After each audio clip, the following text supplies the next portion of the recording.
Okay, thank you.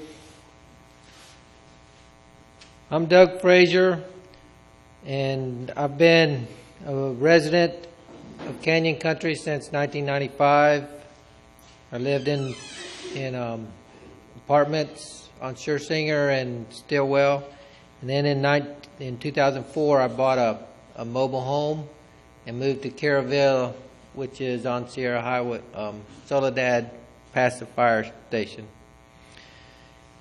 When the city was chartered, it was chartered also with an ordinance that they adopted from the state of California called the Santa Clarita Municipal Code, Chapter 6.02.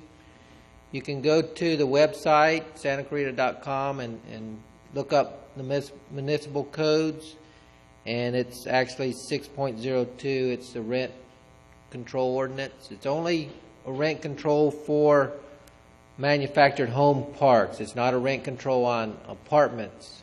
The city has no rent control on apartments. So this is just for the manufactured home parks. The ordinance has several sections, but tonight I'm only going to talk about the section about increasing the rents.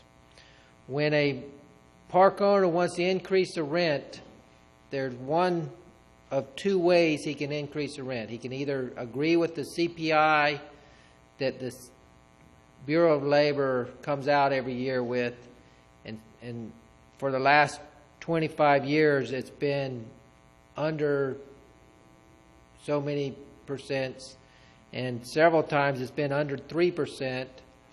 Well, the ordinance allows the owners to increase their rent between 3 and 6% if they agree with the CPI.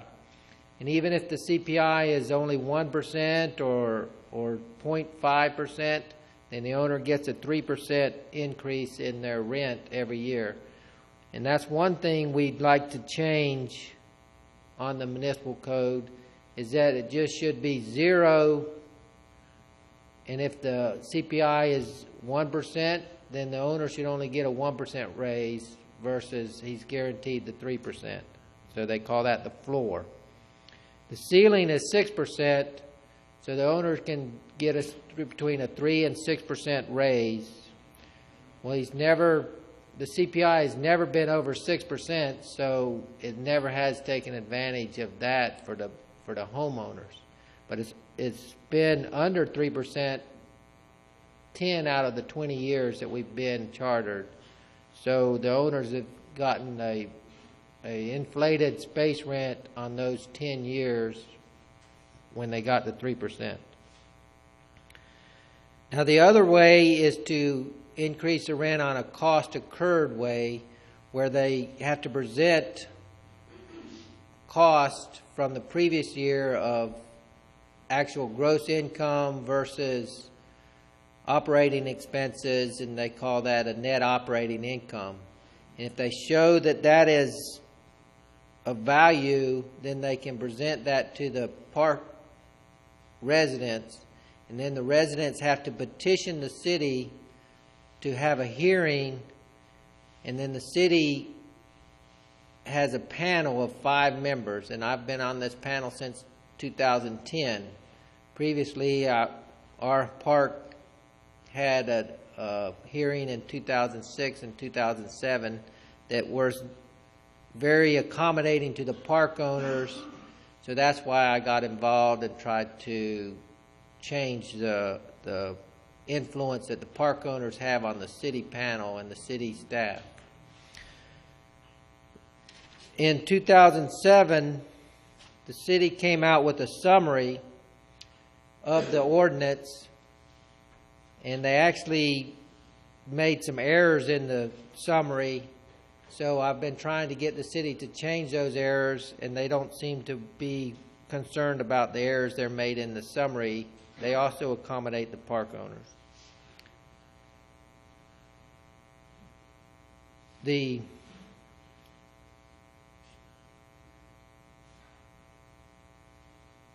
Okay, last year, I don't know if you have attended the city council meetings, but apparently every year the city sends out a letter, according to the ordinance, informing the parks of the CPI.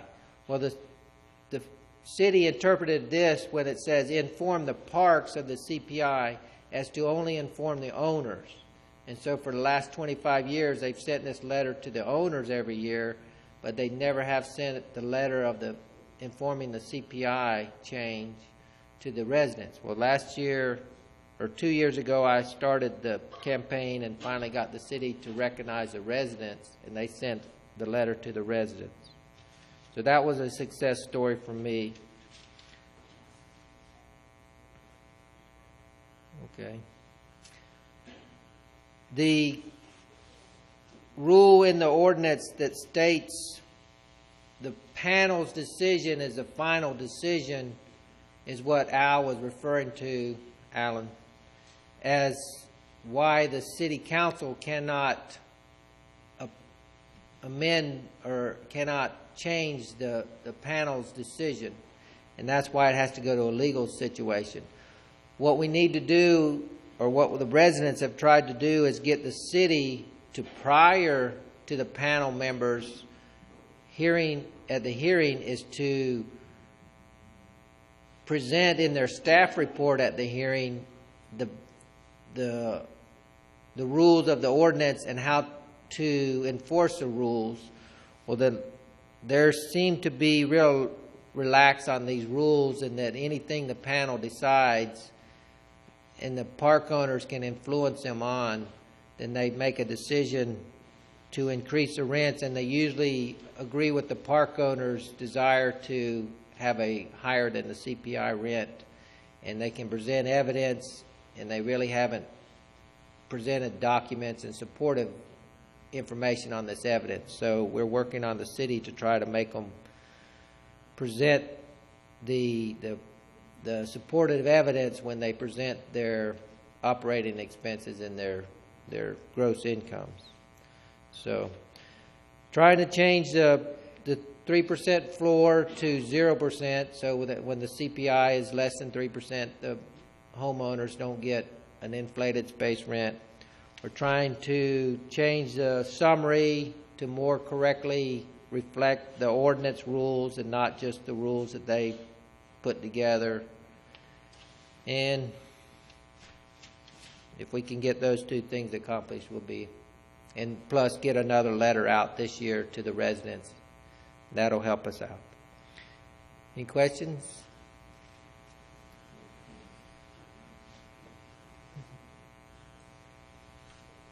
Did I? Thank you.